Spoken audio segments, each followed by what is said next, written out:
پس یاسمان دیده گشته است. میدونم نز یاسمان میرود. من تو رو نمیفهمم. چی تو حالا هم از او میداری؟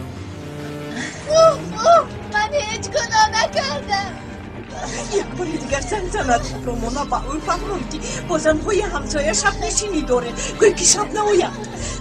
پدرم من تو خوز برای همین با هم کمک کرده همین رو من تیار کردم. خدایا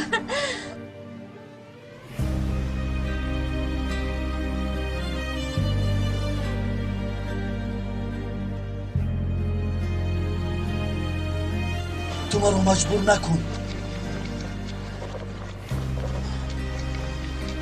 نه این روز مجبور نه فردا. یه خبر هست؟ نه حالا نه تو خباتر نشم. یک ذره وجدان داشته باشن البته زنگ میزنند. دختر را با این احوال نمیگذارم کن. فهمم. قسمت میگوید این رو قسمت.